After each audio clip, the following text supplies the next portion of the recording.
Dans un petit village calme, vivaient deux frères, nés du même père, mais séparés par la vie. L'aîné, Victor, était riche. Il avait bâti une grande maison moderne, solide et élégante. Le cadet, Julien, vivait dans une vieille maison en terre, fragile, usée par le temps. Il était pauvre et père d'une petite fille malade, Élise. Pour Élise, il n'y avait presque pas de médicaments. Son seul réconfort, c'était le soleil. Chaque matin, ses rayons entrèrent dans la cour, réchauffèrent les murs humides et soulageaient un peu sa respiration. Mais cette lumière dérangeait Victor et sa femme. Depuis leur balcon, ils voyaient la maison pauvre de Julien comme une tache qui gâchait leur confort. Un soir d'hiver, l'état d'Élise s'aggrava. Julien, le cœur lourd, alla frapper à la grande porte de son frère. Il ne demanda pas d'argent, il demanda de l'aide, de la compassion. Victor regarda ses vêtements usés, son visage fatigué, puis ferma la porte.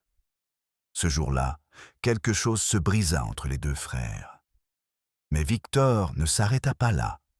Pour satisfaire son orgueil, il décida de construire un mur immense entre les deux maisons, afin de cacher la misère.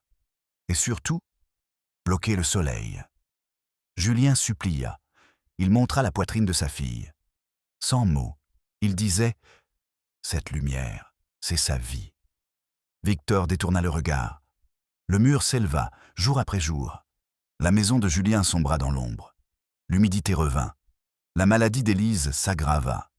Julien leva les yeux vers le ciel et confia son injustice à Dieu. Puis vint la nuit du destin.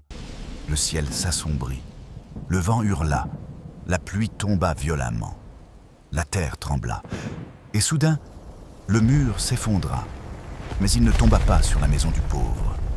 Sous les décombres, la terre s'ouvrit et révéla l'impensable. Une ancienne jarre, pleine de pièces d'or et un parchemin intact. Les villageois accoururent. Le doyen du village lut le message.